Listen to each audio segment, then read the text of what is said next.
You are listening to Leaders and Legends, a podcast produced by Veteran Strategies and featuring conversations with fascinating and impactful men and women who have shaped our world, our communities, and our history. My name is Robert Vane, Principal of Veteran Strategies, and your host for our discussion.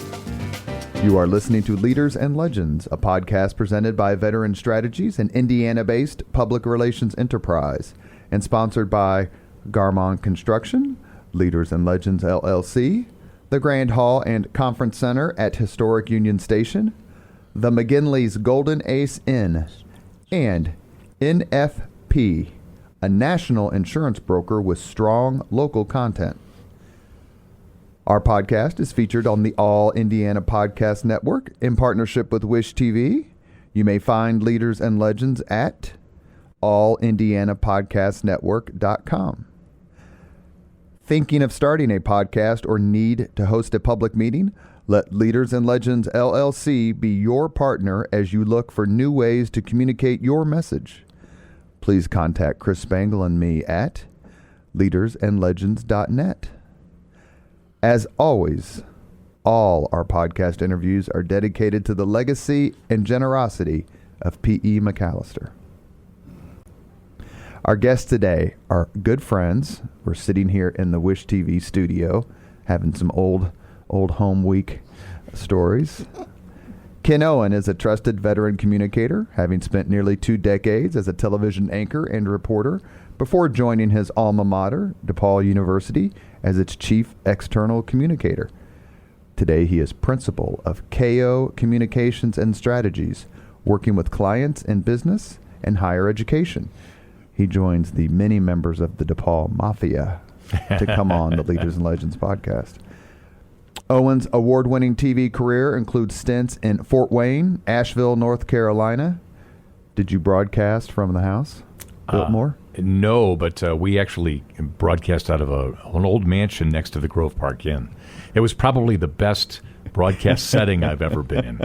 And Indianapolis, of course. He covered a wide range of newsmakers, including Ronald Reagan, Desmond Tutu, Paul McCartney, Lena Horne, Gerald Ford, and Billy Graham, whom Owen accompanied to the then Soviet Union in 1988 for the millennium of the Russian Orthodox Church. We're going to make sure we talk about that. Patty Spitler. Woo! She's in so many Hall of Fames I can't even count. Yeah, well, they gave me a brand new car. Oh, no, they didn't. Darn it. Oh, shoot. She has had a nearly 50-year career in radio and TV broadcasting, and was one of the first female morning drive radio disc jockeys in the country. We're going to talk about that for sure. How about that? WKRP. Yeah, well, it actually was in Dayton, Ohio. WTUW-VUD for the voice of the University of Dayton. You're a flyer? I'm a flyer. Yes. How'd you know that? Very good. From 1982 through 2004, Patty was a news anchor and entertainment reporter for Wish TV right here in Indianapolis.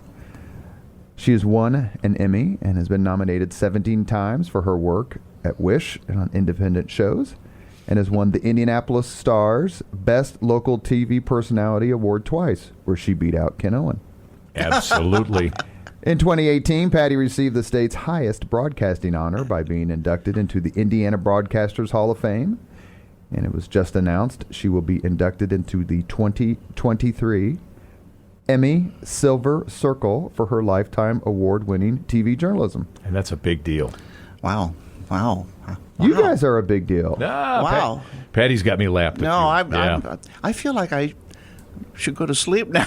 This is an awful lot of stuff. But I'm very grateful. I'm very, very grateful. I mean, it's kind of embarrassing, but I got to do what I love, and I still get to do it with Pet Pals TV and Great Day TV. So I've been very lucky. Made some sacrifices, yes, along the way, haven't we all? But you do what you love, and if you can continue to do it, that keeps us above ground, so I'm happy for that. And we'll talk about it, but Patty's also a fighter, and she's reinvented herself a couple of times. And she sure has. Yeah, there's some great some great takeaways for people about you, and you inspire me.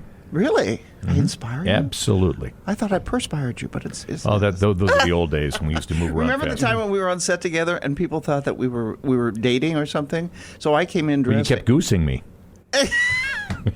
Oh, this is going to be fun! And I came in with a veil and a like a wedding dress on. We just did part of the show that way. You don't remember that? I blocked that out. We actually egged him on. Yeah, I'll have to find That sounds picture. like us, yeah. Yeah. So we're here with Clyde and Dion. Oh, I'm very sorry. We're here with Ken and Patty. You can obviously tell within the first 30 seconds that they have known each other for a long time and love and like each other. So we talked a little bit about your backgrounds. How did you meet? We were together on a show, actually, and I truly believe this was way ahead of its time. We were on a show from 5:30 to 6 o'clock, and it was kind of like a lifestyle show. Nobody else was doing it at that time. So we were on for 9 months, and then Ken went on to do anchoring, more anchoring. So Ken came in to do that show with me at 5:30 to 6, and then I got absorbed into the newsroom and went back to doing stories again, and I was doing entertainment too. So it was still a busy time. But I do think that our show had a lot of potential that just needed a little more crafting at that time. Ken? What was the show called? Was it Indianapolis Afternoon? No. Or It was the 5:30 news. Just 5:30 news, yeah. And it was lighter. It was a lighter. Yeah. Most days, yeah. I think it started really light. Well, if she's wearing a wedding dress, it couldn't exactly been funereal. We had fun. Even in the worst of circumstances, I'm going to have fun on the air. But I think I came from WLOS in Asheville, where I was the main anchor, and they had been looking for someone to be basically the number 2 to Mike, and I missed the Midwest. I'm from Chicago, and so I was jonesing to get back here, and Patty and I probably met like shooting promos for the show, which would have been in August of 1989. So you were hired to partner with her? Yes. Okay. I was doing the noon news as well with Ray Rice, and they decided they wanted to expand, and to fit my personality better, it'd be better to have a lighter show where you could have in the news you had lots of 30-second, here's a house is on fire, someone ran into somebody, where we could have more of a personality with whoever we brought in. And at that time, a lot of celebrities were coming into town too. Remember, and they'd come on our show. It was. I thought it was a great fit. Just not. There were some things that just weren't right about it. Yeah. But luckily, we both got absorbed, I use that word again, into other aspects of Wish TV, and it worked out for the best. Yeah, well, I was backing up Mike, so when Mike was off, I do the 5:30, 6, and 11. Yep. And there were days, Patty, that we led with crime and things. I mean, there were days we. It was an odd. I'll tell you what made it fail is that they just didn't give us resources. Ray Rice did a piece every night, and Ray is wonderful, so we had a feature at the end of it. Mike Andrevet had a consumer report. I think almost every other night.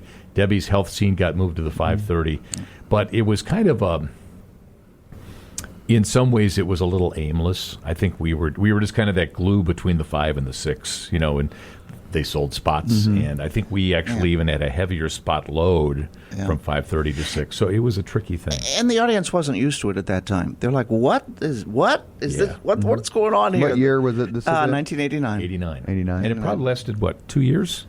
9 months. Was it 9 months? Yes, just like the birth of a baby. 9 months, and we're on to something else. Because that's not my recollection. But then I wound up doing it with Mike. Remember, because it was Mike and Debbie at the top, then Mike and I. And then Mike and Debbie again at 6. It was goofy. And I kept doing the new news, and then I also had a 4 times a year I did a Patty special, half-hour special, which did very well. I did that from 1990 till 2004. Wow. So that was a lot of work. As you mentioned his name, and he was on my list of questions, but let's get to it because I don't want to forget. We watched. So I was born in '67. We only watched Channel 8. Wow. Growing up, because Mike Ahern was Catholic. Is Catholic. And my family's Catholic. Wow. So talk to us a little bit, please, about Mike Ahern. I've only met him twice. He was very kind both times, but I'd love to obviously sit down with him. But he was like the rock, paper, and scissors of local TV news. He was Walter Cronkite for Indiana. Yeah. And a nice guy, too. I'll start off with that. Great fellow. What you saw on TV is what you got. I mean, he was tender, but he could be tough, too, to get the stories done. But he had a great heart.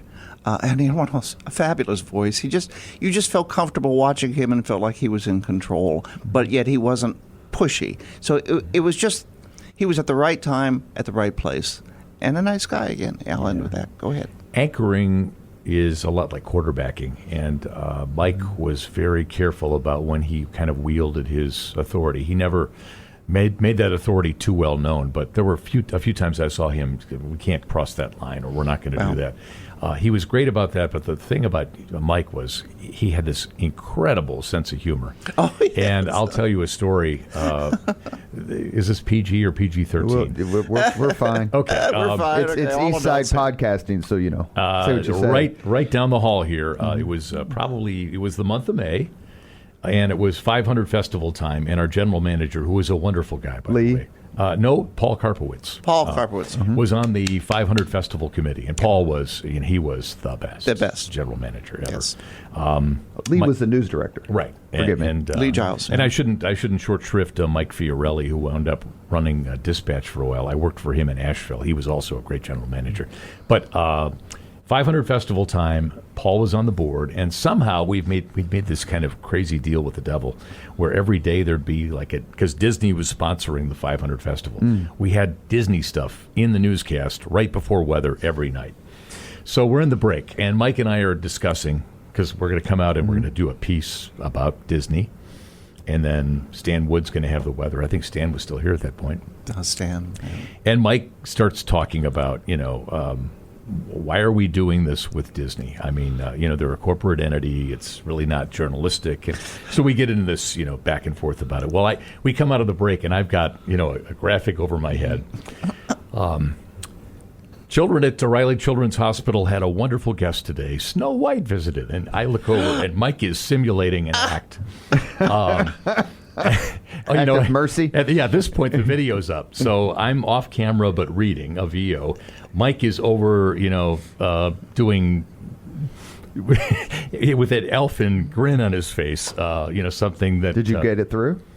Did you make it? Oh, no. Because, that's the thing about if Mike did that kind of thing, you were just done. Because just the look on his face and knowing how serious he could be and how respected he was. But here's the dean of Indianapolis news anchors, simulating a BJ while I'm trying to get through a Snow White voiceover. Yeah. Maybe there was a different version of Snow White that Mike saw. But the rest might have been. But he found the humor in everything. And, there's a great story about Ray Milland, which I won't share now, but we will. I got to hear that one. I haven't heard that one. Ray Milland, film noir, Ray Milland? Yeah. Mm-hmm. Oh, great and dial in for murder. This is a really blue story. And again, Mike would tell these things during the break, and he would time them perfectly because they'd be at the end of one of those buy a record on TV things. Order two 8-tracks or cassettes, $14.99, and Mike could just be hitting the punchline, and they'd come out, and there you are on camera. He's over there, and he doesn't have to worry about it. You do, and you're the young buck, looking like you're a flake, which I did pretty well. No, Mike was telling the story about it had to be 66, 67, 68, but he and Sid Collins went to. I think there was a hotel in Pennsylvania when I first came here in the 80s, early 80s, like the Stouffer, was it? Yeah, that sounds right. Right by the Federal Building. It's gone, long gone. Like the Stouffer Inn or something like that. Yeah, it was, maybe 6 stories. It wasn't a big deal. I may have it, short, or maybe it's taller than that. But Mike and Sid Collins walk in, and there at the bar is Ray Milland. The one-time Academy Award winner for The Lost Weekend.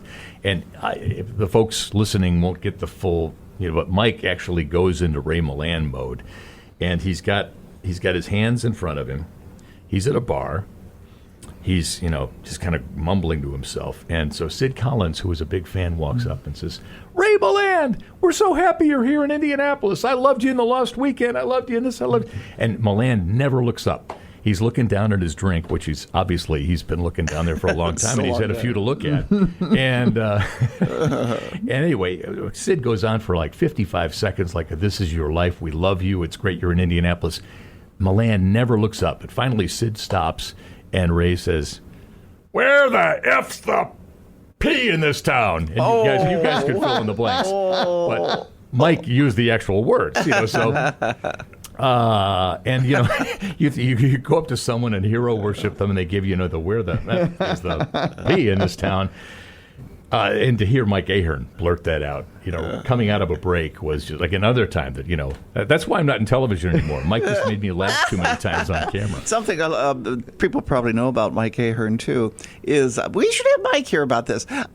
Mike was not the tallest of gentlemen. Correct. So I'm a big girl, so if I were to substitute for Debbie, and Debbie and I are both about the same height, you'd had to make sure your chair was down a little bit so that you were the same height, so that you weren't taller than he was. And he knew this. I mean, he wasn't upset by this, but it's something like now when you do the news, you have to walk around everywhere. And, sure. It wouldn't have suited him to do it now. He did it at just the right time. Well, we all did it at the right time. At the right time. We can talk about that paternalism. It was the pinnacle of the anchor, I'm not going to say cult, but the sense that this one person is the person who will always tell me the truth, whether it was Walter Cronkite, Mike Ahern. Right.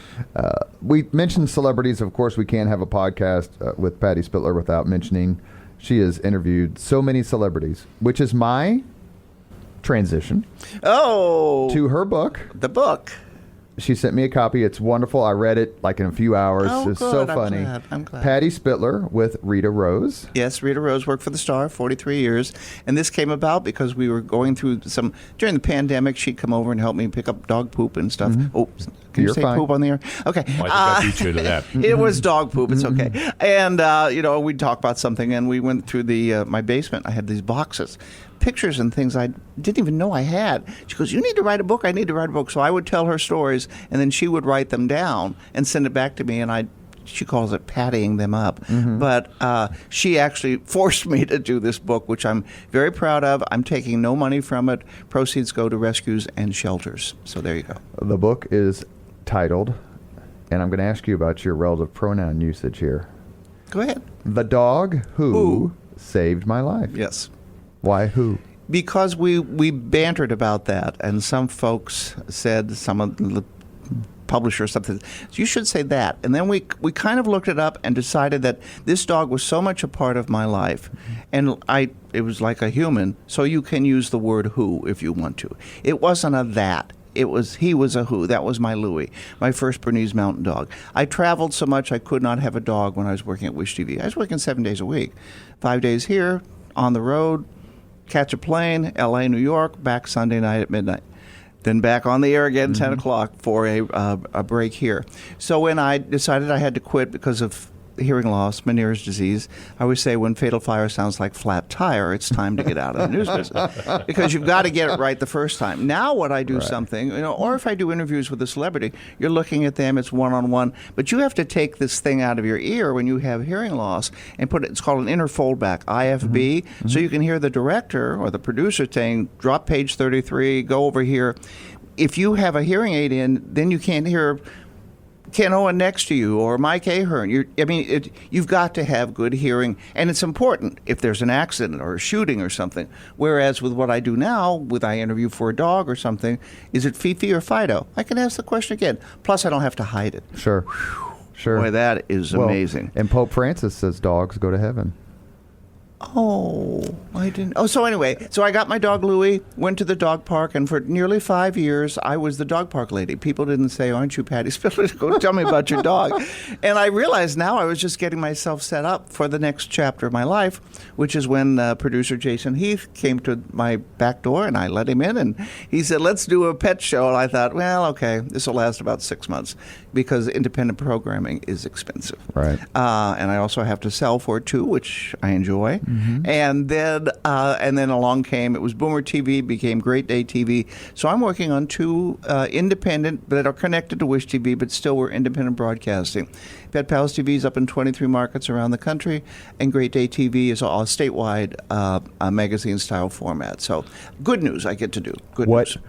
Who is your favorite TV or movie dog? Oh, gosh. Wow, that's interesting. Movie dog. Well, I remember David Letterman always used to have the animals come on with the stupid pet tricks. That was always fun to watch. Of course, I grew up watching Lassie.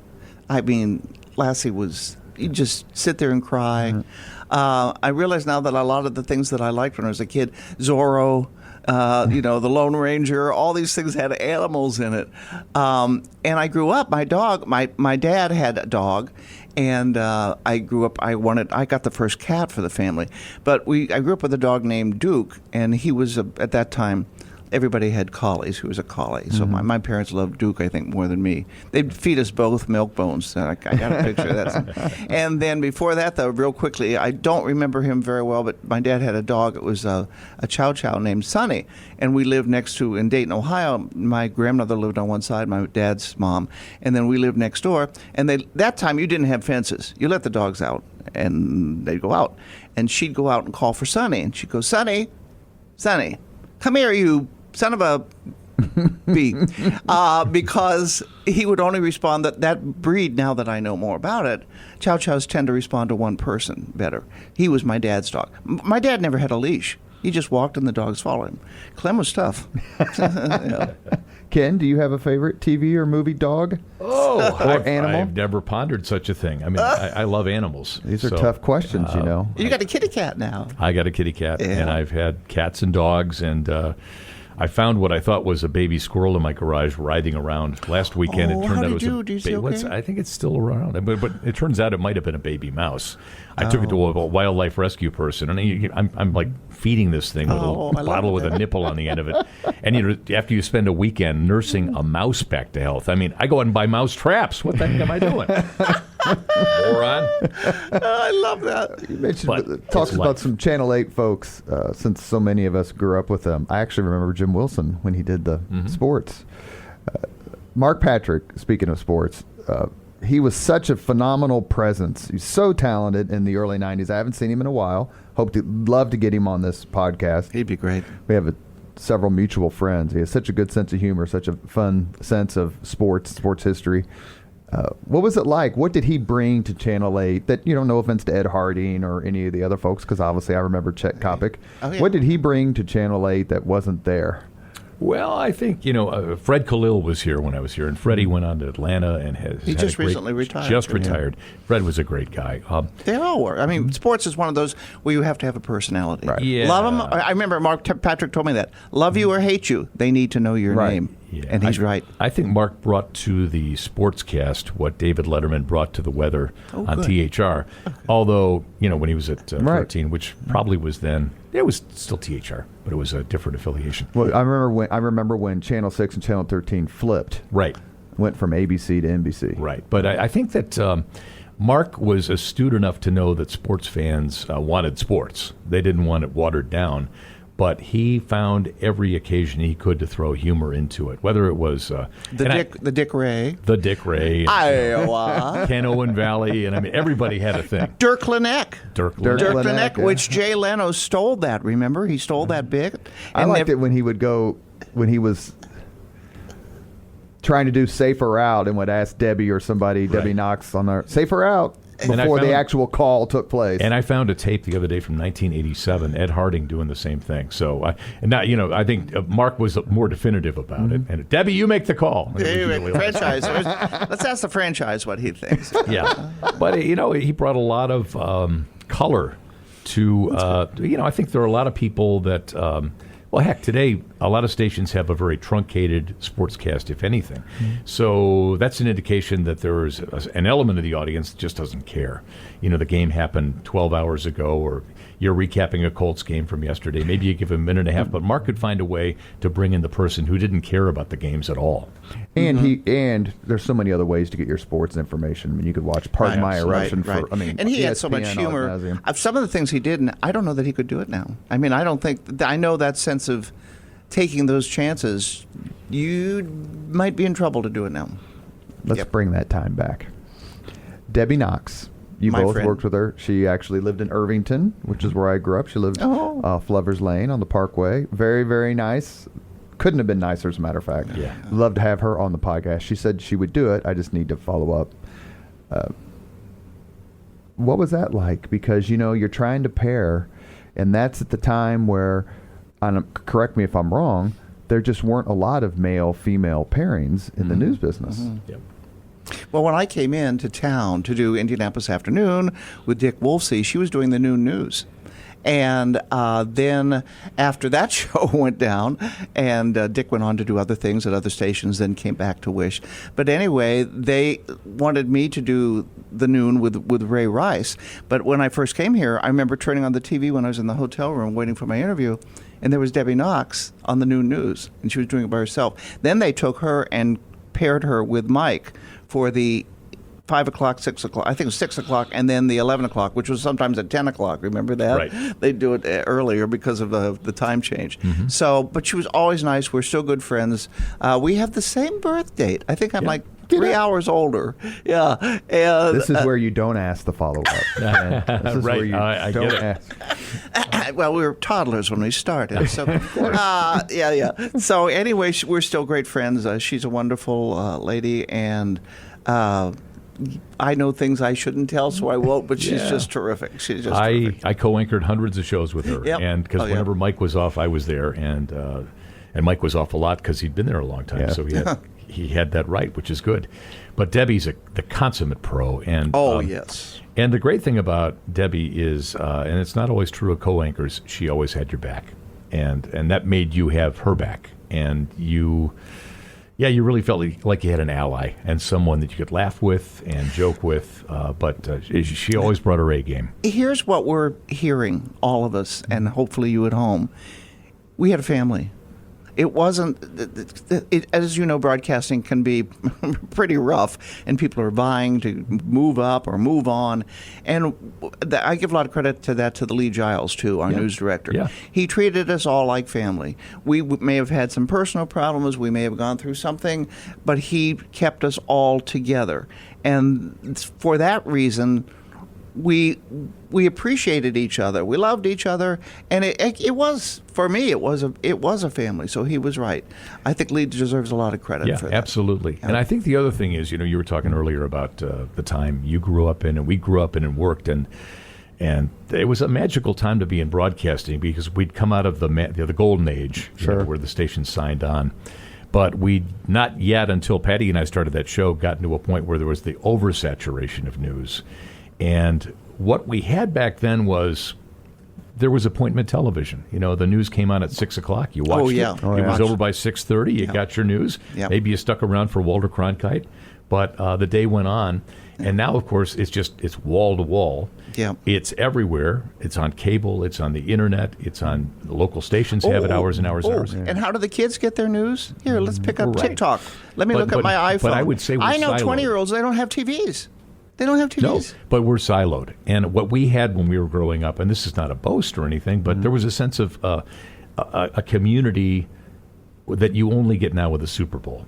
And you used to get it on election night. People would watch elections and they'd go, wow, the election's happening. Now, even that's divisive. Let me ask. Go ahead. Something else that just hit me. You hit me on a lot of levels. You've been poking me. The thing is that there's a lot of people that they think are anchors now, and they're not.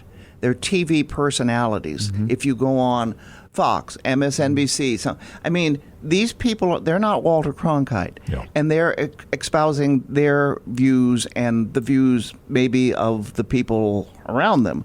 A lot of it is politically motivated. And I'm pretty sure, I wasn't never...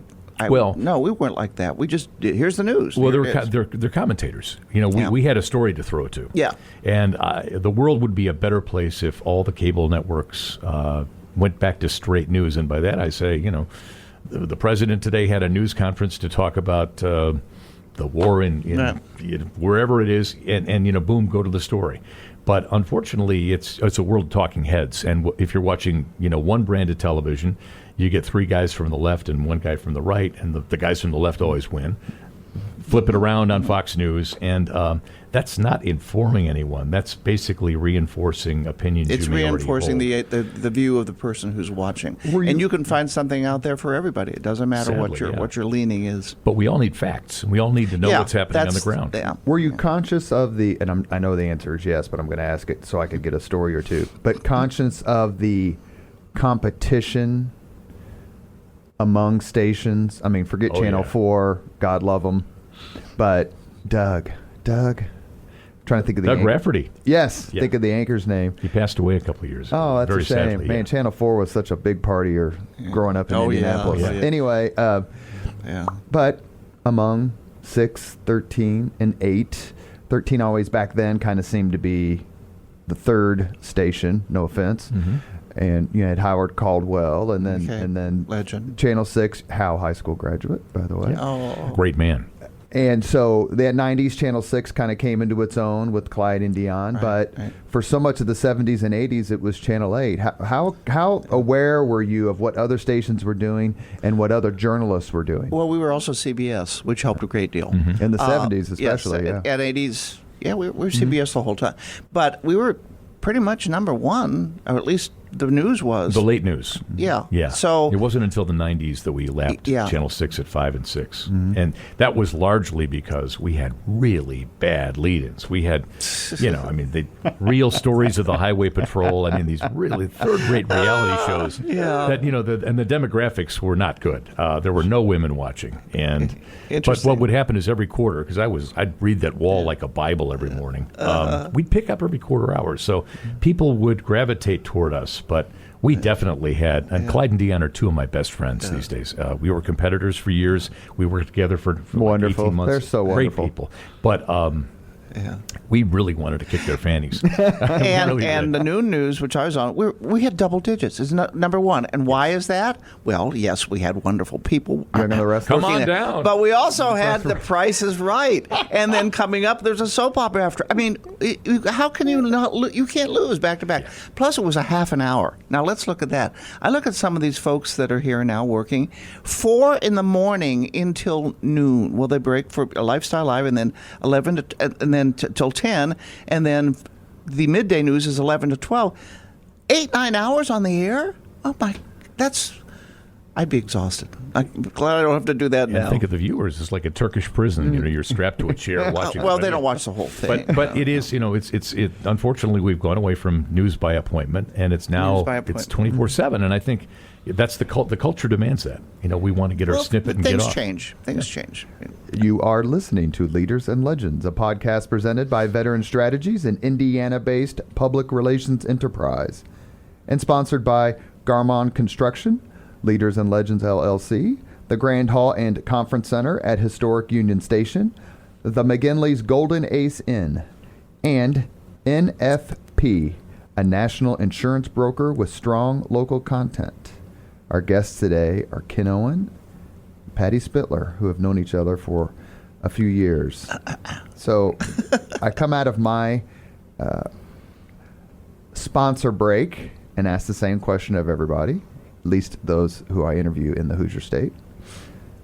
Is there a Hoosier leader and or legend you particularly admire, Patty? Hoosier legend. Bill Hudnut, I thought, was a wonderful mayor who got involved with the community. And I remember him in parades, and he'd always come up and say hello. I was the last TV person to talk to him before he passed. Went to Chevy Chase, Maryland to talk to him. And still had a great, he was solid. Did a lot for our city. I think, did a lot. Go back to Mike Ahern, the anchor here. He was a great guy. You just watched him and you'd pick up things and you knew that that's the way it should be done. And Debbie Knox, too, my friend, always. She was terrific. Bill was amazing, and I sent him an email right before he died, and we had a great back and forth. He was... my first job was making $4.50 an hour at Wire Radio. I was 21 years old, right out of college. And WIRE? WIRE, 1430 a.m. And I would go and I'd spend my days at the city-county building, and Bill really took me under his wing. And one day, we were sitting in his office, the two of us, and I'm 21, and he'd gotten some device to kind of regulate his heartbeat.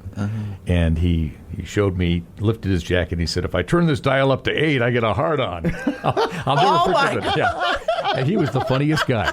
But the way he treated, almost like a son. I got a key to the city when I was like 23. I might as well have just jumped off a cliff then. Right. But those were great years. I would throw 2 other names at you. We're throwing 3 Republicans out, and there are so many other leaders. But these are guys that Bob Orr, I think, is, and John Mutz was on his team. That's an incredibly underrated period in Indiana history. I think Bob Orr was. We began the process of luring international business to Indiana and escaping the kind of Rust Belt mentality we had before. The state was not in particularly grand shape at that point, but you can see things started to turn out of that. And a Bob Orr story. So one day, again, I'm 21 years old. I'm driving to the State House to do a one-on-one with Bob Orr, who was another wonderful man. But I'm looking in my rearview mirror as I'm driving, and I have a patch of hair I missed on my face, like you do. So I thought, there's a CVS or a Revco or something right by the State House. I'll run in there before I talk to Bob, and I'll, the governor, and I'll buy myself some razors. Well, of course, I wasn't making any money, so I bought the cheap, 8-pack. It was like you got 20 razors for $1 or something. That's my silly watch. I have so many devices, and I turn two off, and one goes off. Anyway. Bob, I literally went back to my car and tried to scrape off the hairs that were there, and I whacked myself. Really I knew it. And I went in there with like a tourniquet on my face. I mean, big wad of paper towel from the State House. No. And he was so wonderfully kind to me. We did the interview, and I was holding this thing to keep the blood from. So no reaction shots that day? No, that was radio. So thank God. Oh, that's right. This whole thing started out on radio. Which is probably where I belong with my face. That's but right. the other name I would invoke is, and again, these are not partisan thoughts, because anybody that knows me knows that I'm pretty down the middle, and I have friends in both parties.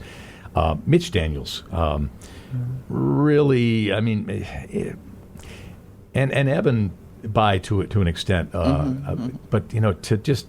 We've been lucky with mayors of Indianapolis because none of them are partisan, and all of them are about getting the job done. And you could say, well, this guy did it better than this guy did it, but never do they get into the weeds of the, I guess I should plug the Leaders and Legends podcast by saying John Mutz came on the podcast. We've had Mitch Daniels twice. We've had Evan Bayh. Oh, good. We did a podcast on the history, on a retrospective on the Orr years. And so I should also mention, tell me about your impressions or fond memories of working with frequent co-host Jim Shella. Jim Shella. Well, I didn't co-host with him. No, but he co-hosts my podcast when I did these political we ones. did. He certainly knows, and he just got an award. What is it, journalism? The Journalism Hall of Fame. Which he SPJ. deserves. 33 years covering. I mean, it's not the easiest job in the world. I don't know how he does it. And he did it. Boy, he's tough, too. He knows what he wants. He gets the story. He puts it out there. And he did it for many, many, many years. Admire him greatly. Yes, it's a relationship business when you cover the State House. And Jim Hester, who was his photographer, knew everyone. And so they were able to break a lot of stories. Politicians would tell them things they wouldn't tell other people. And Jim always had that kind of mischievousness about him in terms of just the way he went about things. And that laugh. Yes. Oh, that laugh, like a horse roar in the newsroom. But yeah, to have Jim in your lineup is like, it's like acquiring Derek Jeter in his prime, as a free agent. He still writes a lot for the IBJ, I think. So that's good. And it's great for, we need people like Jim Shella who can sort through things. And Jim would pick on guys and gals from both parties. It was never a partisan thing. It was just like they did this, and here's the reaction. I always say that Jim and it's so fun to be around. That's one of the reasons why I have him co-host the podcast when we do political stuff.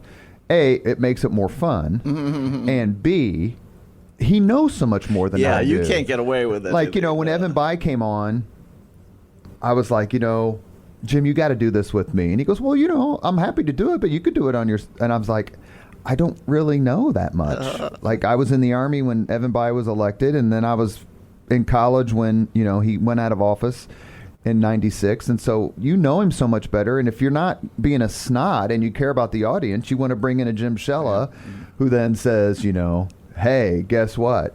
Let's talk about that one time. Exactly. That I couldn't do. Yeah. Obviously. Good. And he's got a sense of an overview of a career that any regrets about not doing this at this point.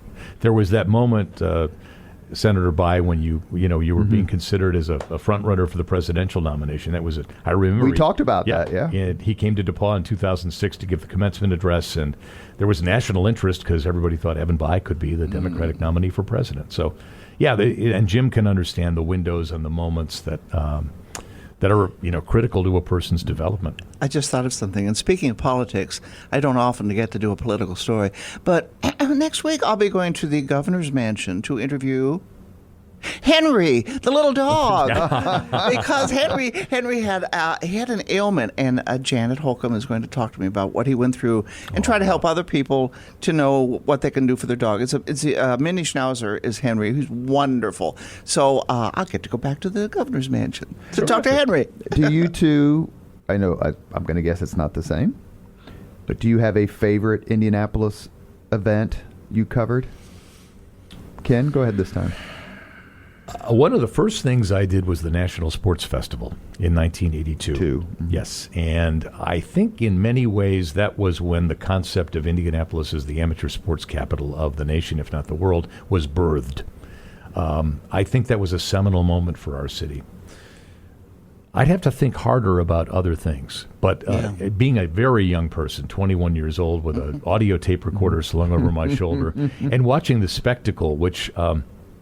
in hindsight, there really weren't big names involved, but it's the things that followed, all the Olympic diving trials and, the natatorium being constructed. And Pan Am Games. Pan Am Games. Pan Am Games. Oh, that was something. And that had a lot of conflict. And I've had several people, including Mark Miles, who would know, obviously, and others, say the Pan Am Games in '87 is what launched Indianapolis into a bigger place. And Bill Hudnut, again, gets a lot of credit and for the Colts coming here. Yes, all the Colts coming in '84. Yes. Yeah, I was there for the latter. I watched and interviewed that process, Bob Irsay, and saw that. Did you do the interview at the Hoosier Dome when they were announced? Were you there for the announcement I was ceremony? not there that day, no. But pretty much everything leading up to it and around that.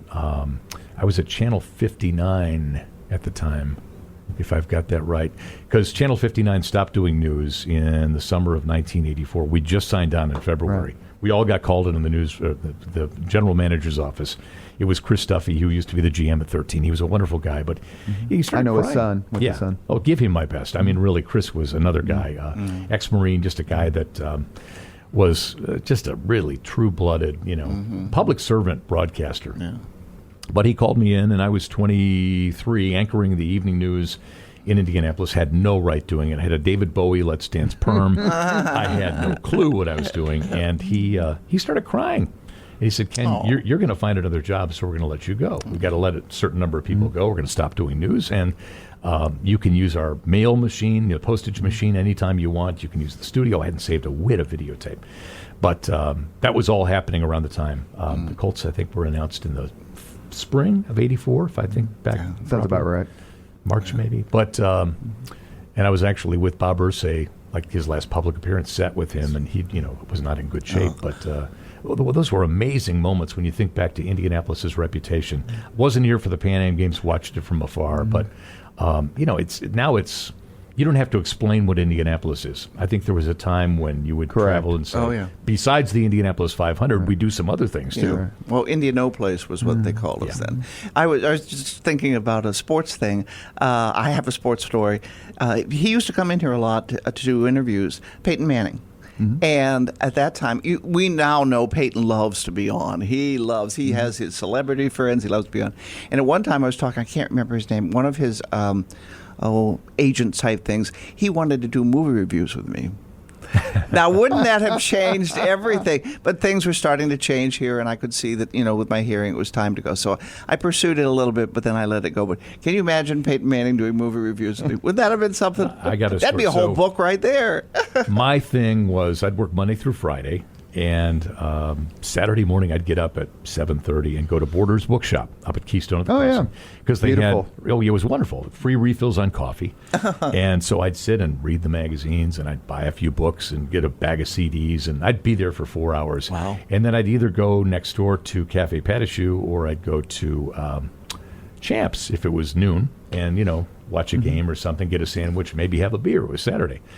Well, on this particular Saturday, I went to Champs and sat down, there might have been 5 people in there, and I had a beer and a sandwich, and this big guy lumbers in, and Peyton and I knew each other just because I was on television, and he's Peyton, Right. You shouldn't know me, but you should know Peyton. Anyway, he goes, "Hey, man, you mind if I sit down?" Sure. So he proceeded to watch Edgerrin James get drafted with me. You think about how quaint that is. I bought him a Coke. We sat and talked for a while. The fourth pick in that draft. I think. But he just wanted to see it go down. Wow. And you think about how crazy that is. Well, why wasn't he in the war room? Well, right. Yeah. Right. Was there a war room? I mean, what did it entail? But one question I want to make sure that I ask you guys, and I've asked handsome Dave Barris. Oh, yeah. And other people this question, because my life, as you become aware of things, it kind of paralleled this. And we're in a studio at Channel 8. I'm looking up at some pictures. And we did a podcast with Richard Hall, who was the one who was kidnapped by Kuritzis. How much has technology changed since you were birthed into electronic journalism? No. I know the answer is unfathomably so, Yes. but what about it do you think has made it better or worse? I mentioned Kuritzis because in February of 1977, when he was abducted, that's when local stations got their first kind of live trucks. Yep. So Yep. that's the first time I ever heard the F word. It was when Kuritzis was spewing it, which was funny because my mother was in the Marine Corps, so you'd figure I'd hear it all the time. But I didn't. How much has technology changed the news boy. business? We both want to jump in on this. Yeah. I see some things that I never thought I would see. People holding up an iPhone and here it's instant news. Did they check it? No, because it can be instant, and that's what people want. But then again, is it right? Are you getting the right story? And I see, when we went out, you go out with a photographer. A lot of these younger people now, they have to do it all by themselves. Yep. They have to shoot it. They have to set up the story. They have to come back. They have to edit it, and then they have to front it on the news. Whereas we had a photographer. I think with my brain about what questions am I going to ask? What's it going to do? The photographer at that time, they were all male. They're thinking about the lighting. How does it sound? What looks good for a backdrop? What do you need to do? So they're worried about the technical stuff, and I'm worried about the talky stuff. That's not the way it is now. One person has to do everything. So yes, you might get it instant, you might get it fast, but does it look good or sound good? Sometimes iffy. That's my take. Well, here's the critical thing. When we were kids, young kids, you shot on 16 millimeter film. We didn't. Our predecessors did in the business. You took it back to the station. You processed the film. Jim Mora processed. and then, you would edit the film and put it on the air. So there was a lag. You had time to think about it. You had time to breathe in your head. Then we got Betacams. And before that, I guess we had U-matic machines, 3/4-inch tape machines. But they were clunky. The Betacam really slimmed it down. But still, you had to go out and shoot it, bring it back to the station, cut it into something you could use. We had, I think when I got to Wish, 1, maybe 2 live trucks. They were microwave trucks. If anything was in the line of sight between the mast that went into the air and the station, you couldn't go live. So you were really careful about what you did live. You had to be judicious and say this is going to be the best live opportunity. In 1996, I remember being downstairs in the newsroom. Our consultant came into town and said, from this day forward, it's going to be news in progress. It doesn't matter unless it's happening right now. And, of course, I raised my hand and asked a couple of questions that seemed all right, but I got funny looks. So here we are today. We've gone from 16 millimeter film, where you might have to wait till the next day to show it, to you want to be first. Live stream. And instant. And any of us can broadcast. We're now to a point where we each have our own printing press and broadcast tower. And from the user standpoint, I think what we've lost as a culture, and I sound like an old man, which I guess I am, but there was some magic in The Wizard of Oz airing once a year, and if your mom called you to dinner at 6:30, you missed the whole transition from black and white to color. You'd have to wait till next Thanksgiving to see it. I think the end user is different now. We want it now. We want it fast. We want it boiled down. We want it easy. Don't waste my time. In all aspects of our life. In all, good point. But excellent, patience Robert. is good. Having tolerance for things, letting things play out, and not needing a quick answer. Yeah. When we were doing the interviews, when we started this interview, we chuckled about WKRP in Cincinnati and Patty's role. So much of when you look back, Patty's role as a morning disc jockey in Ohio, not on the show. I guess we could start calling her Jennifer, couldn't we? Why not? Sure, Bailey. Anyway,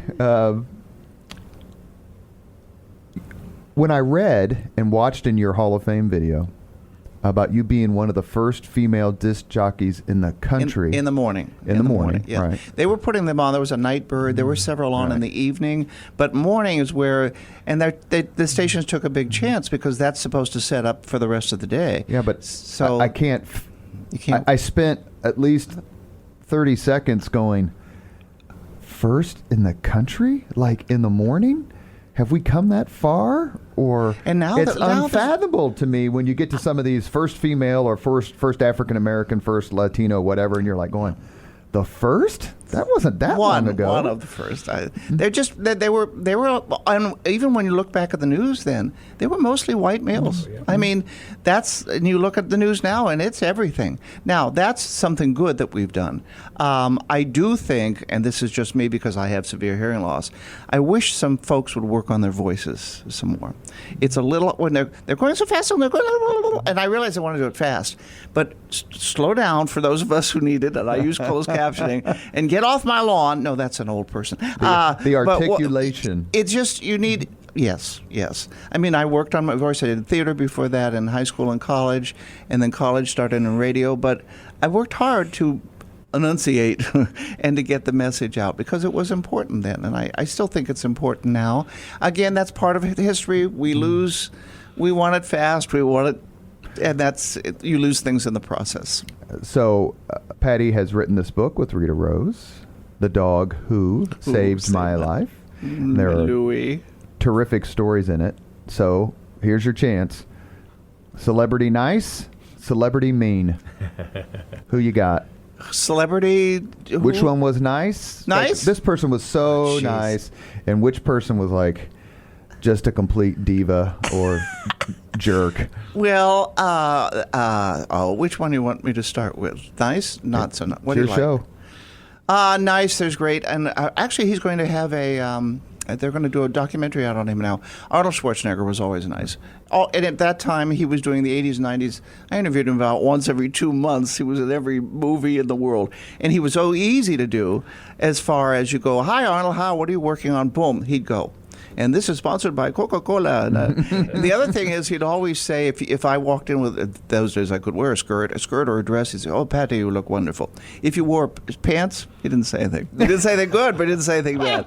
But you know what? I'm not offended. That was great. And at one time, I'd lost a lot of weight, and I went over, he goes, Patty, it's so good to see you. And he bounced me on his knee. Oh. By golly, that was great. Nice guy. Still, and I wish him well. He's talking on his, from what I've seen, on the documentary, The Good and the Bad. Right. We know that some of the things he's done. Interviewed, and he's in the news right now, is Michael J. Fox. He's going through Parkinson's. Sure. I mean, we have to also realize that even for big celebrities, time is of the essence. I mean, it comes and it goes. Yeah. Morgan Freeman, wonderful guy. I went to... he had at that time, a restaurant in Tennessee, and I drove with Kevin Stinson, photographer. Mm-hmm. We drove all the way there, had dinner with him, interviewed him, and I helped to convince him to come and be in 2004 he was the, what do you call it, the 500. The Grand Marshal?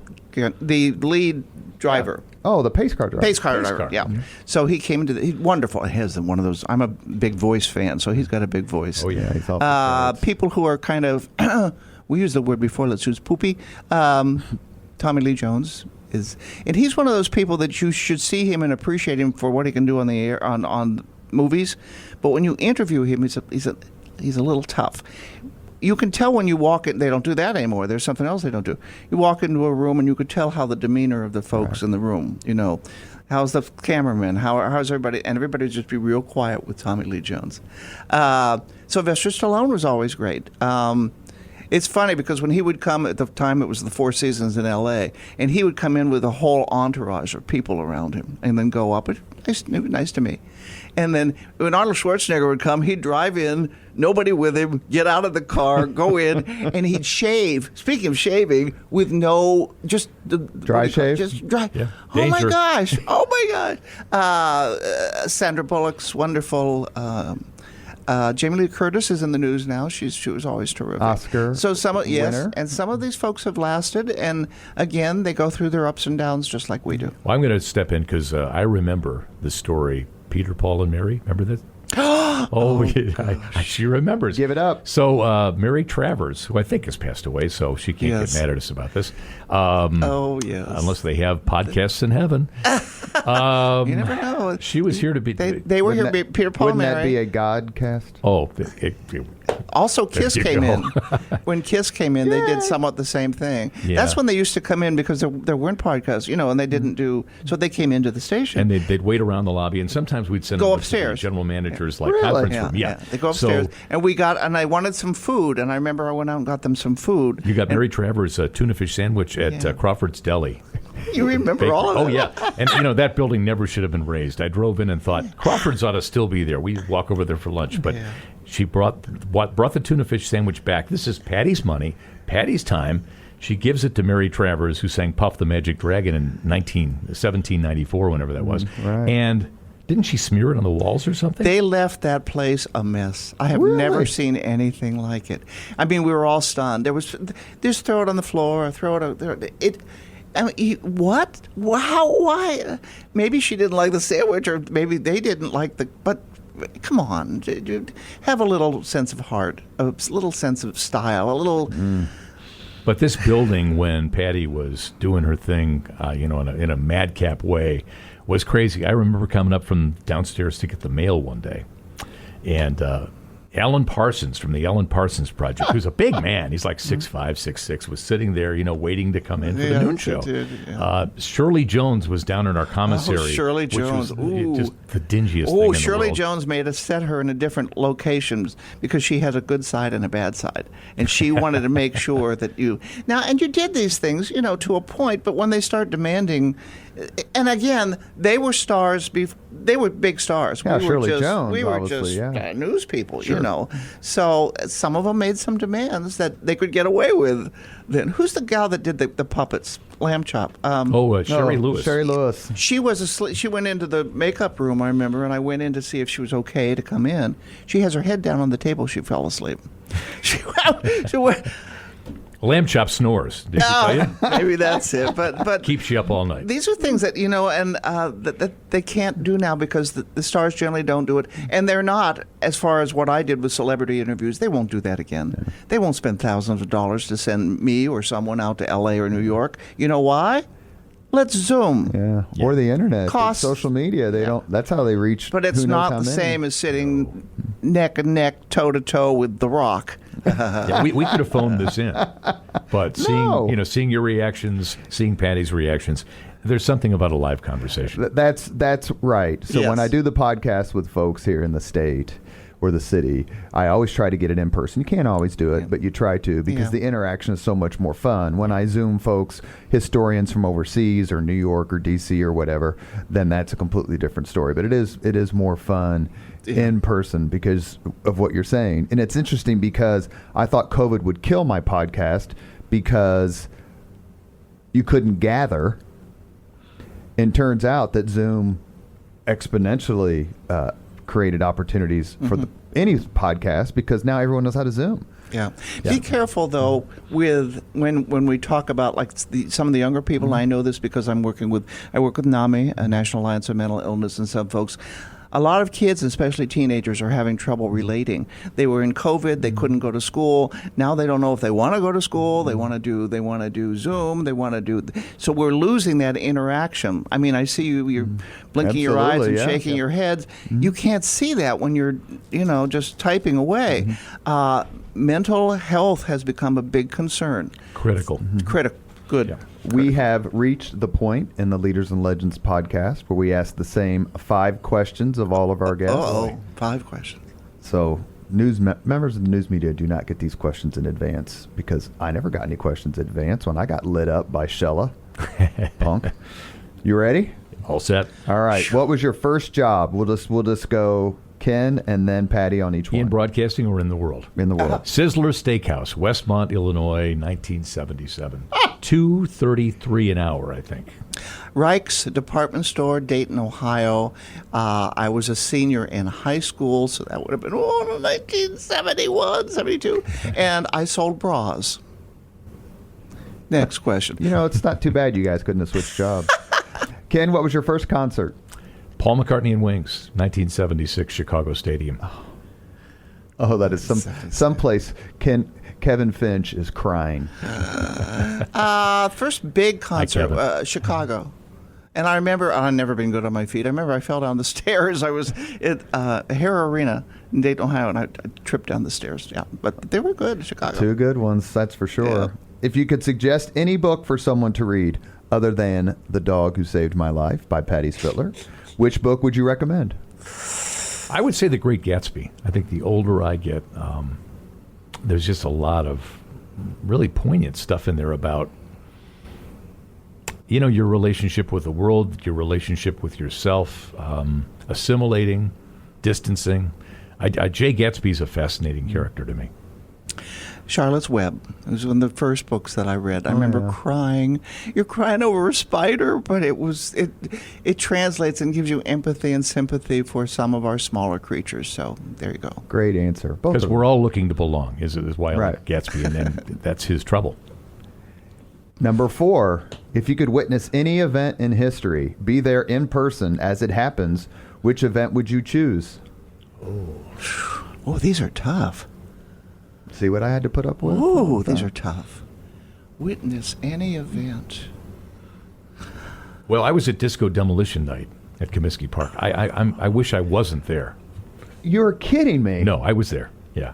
I just read about that yesterday. There are a couple of really good documentaries out that you ought to see. Because one of them's about like the disc jockeys. Oh yeah, Steve Dahl, who you could say he instigated. So you were there and saw. Oh yeah, wow. It was 99 cents for 2 games. And the beer was like $1.25, and they'd serve like infants. So, what are you going to do? You're a 16-year-old kid. You go to look at a ball game. Do you want to choose another event? Since you were at one of the life-altering events in history. Well, that's one that keeps coming up.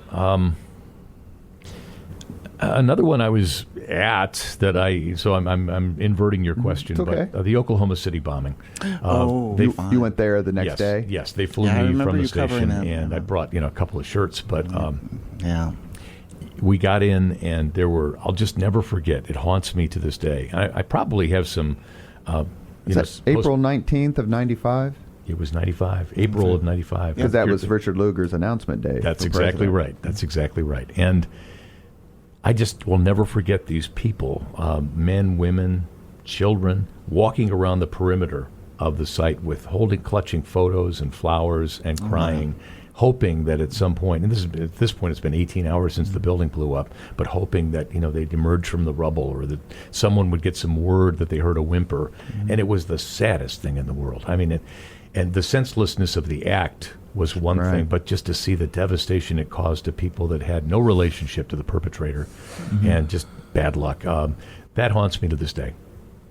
Patty? Well, mine is not nearly as poignant as Ken's. I wish I could have seen them make Cleopatra. I always had one of my the big 62 version with the one with Elizabeth Taylor and Richard Burton. Have you read the new biography of Elizabeth Taylor? No, I need to read that. I interviewed her once, but that was by satellite. And I remember at that time she wanted to talk about how she liked chicken sandwiches.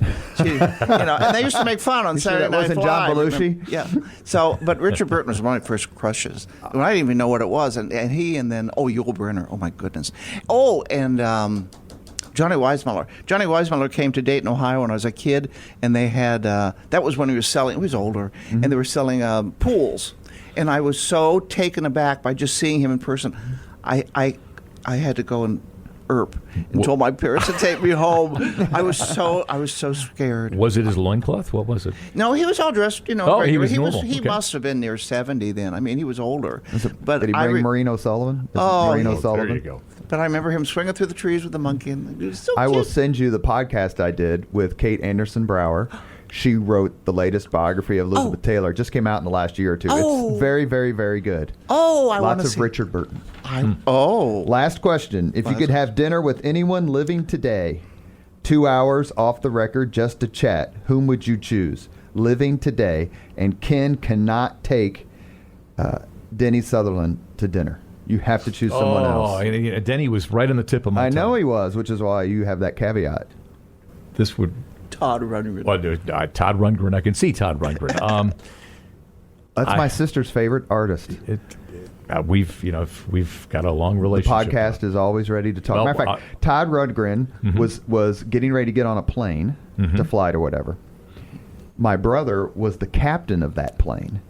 And they were all waiting in the airport to board, and my brother was the only guy who recognized him and went up and they had this great conversation. My brother said, Todd Rundgren was the nicest guys I've ever met. He is. Yeah. He's a terrific guy. And it's amazing. He used to have a reputation for being kind of short with people. He's so patient and so kind, and it is amazing. Here's this guy with a skunk hairdo, and he's about 6'2", walking around like Herman Munster. You'd think he'd be stopped all the time, but he's not.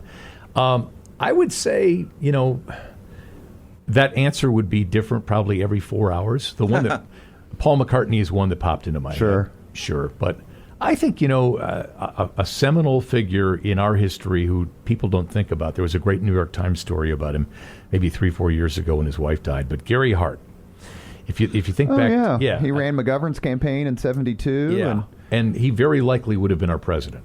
I mean, I think if not for his personal foibles. Put a stake out on me, guys. Well, right. But there's a lot to be learned about how the media has changed, a lot to be learned about how politics have changed. Gary Hart's politics were very unusual because he had some very liberal things, but he was also a fiscal conservative. And I think how the world would be different if we'd had his, in terms of just the candidates we're presented with. Oh, sure. Because we've become so extreme, and he was really kind of an amalgam of both parties. Who was a Democrat, but is he still with us? He's still with us, and read that Times article because it's really interesting. He's very wistful about how he let the nation down, and you could snicker about that and say no, that's not self-righteous. But I think I think there was a moment in time there where we had the Kennedy assassination, we had Watergate. We needed some way out of the woods of cynicism. He was Mondale's worst nightmare, clearly. Oh yeah, in '84, and then Dukakis in '88. But destroyed himself. As often happens. And was something fun, The Rock, Dwayne Johnson. In fact, I interviewed him when he came out with The Scorpion King, and I always tried to stay on the Indiana time frame, so here I was in New York up at 6 o'clock in the morning after we did our interview, which was great. It was great. And it was great. And then went to go to the elevator to go down to get breakfast, and here comes The Rock. And we're in the elevator together. He goes, "Hi, how you doing?" I go, "Fine, fine." And so he remembered my name, Patty. And I said, "I'm going to breakfast. Would you like to join me?" He goes, "Oh, no, I'm going to go work out." So that's the difference between him and but a nice guy. I knew he's going to be a big star. Do you know what The Rock is cooking? I remember watching him, and I'm not a big fan of watching worldwide wrestling, but I did watch him. He's done all right for himself. Yeah, he has. And I'd say, Robert, that the highlight of my life has probably been getting to know Billy Graham. I'm a guy that doesn't spend a lot of time thinking about faith. I mean, I think faith is really deeds, but Billy and I became fast friends, actually, and sitting in his backyard and talking about all things with lemonade. And did you have fun on that trip? You just reminded me. That trip I worked Soviet my Union? fanny off, and I had no idea. 10 days there with a crew of 3, so me, a producer, and a photographer, but we shot probably 85 beta tapes. We had this big crate of tapes and produced an hour-long documentary in a 5-part series. And I'm glad I was 27 then, because it required a lot of energy. But what I didn't realize was that Billy Graham, lived in our viewing area, but we were the only Western. Where did he live? Montreat, which is outside of Asheville. Oh, okay. But we were the only Western news organization allowed to go. Bill Moyers wanted to go, all these people, and they chose me because Billy watched me. And it was the sweetest thing. Oh. It was the sweetest thing. Yeah. I want to say something. Thank you for this. Yeah. This is so much fun. I haven't thought about some of these things. I need to write another book now. Well, you brought do. all these memories up. No, thank you, Robert. Thank you. This was a great... Yeah, I'm exhausted. This was a lot of fun, but just took the wind out of me. Very nice. Before I thank the sponsors one last time, growing up in this city, realizing how much it's changed in just my lifetime, let alone in the last 10 or so years, stretching back to the Super Bowl. Folks like you, Ken, Clyde Dion, Rafael Sanchez, who's been on Shella, a lot of these folks, you just watch them. And one of the great things, I remember Howard Stern saying this, and I'll say it very quickly, the philosopher, of the millennium. He said he was talking to a guitar player, and he said one of the greatest benefits of fame is you get to meet your heroes. And one of the greatest benefits of doing what I do for a living, public relations or politics, is you get to meet people who you watched or read about when you were younger. And for the two of you to come on together is such a joy. I'm very grateful for you to do it. Obviously, we had a lot of fun. We could certainly do a two-parter if you like. Oh, boy. And, anytime. You have been listening to Leaders and Legends, a podcast presented by Veteran Strategies, an Indiana-based public relations enterprise, and sponsored by Garmong Construction, Leaders and Legends LLC, the Grand Hall and Conference Center at Historic Union Station, the McGinley's Golden Ace Inn, and NFP, a national insurance broker with strong local content. As always, all of our podcasts are dedicated to the legacy and generosity of P.E. McAllister. Our guests have been Ken Owen, DePaul Superman. Oh, just a regular guy. Would Toby McClamrock say that? Oh, I think he would. I hope he'd be that kind. No, John Hammond Toby's say that? Those guys are superstars. John Dillon say that? Another guy. We could go on, obviously. Yeah, it's a long list. And Patty Spitler, the author, along with Rita Rose, of The Dog Who Saved My Life. You two were wonderful. Thank you so much for your time. Wait, is the check in the mail? Okay. Yes, the check will be in the mail. It won't be for anything, but I'm happy to just send you a blank check. Well, and thank you for your kindness, Robert. And Patty is a star. I'm just a guy that used to do it, but this means a lot. You both have been wonderful to me during my entire career. I'm very grateful. Thank you. Thank you. Thank you very much for listening to Leaders and Legends, brought to you by Veteran Strategies Incorporated. If you want to contact us about this program or our menu of public relations services, please send us an email at robert@veteranstrategies.com. That's robert@veteranstrategies.com.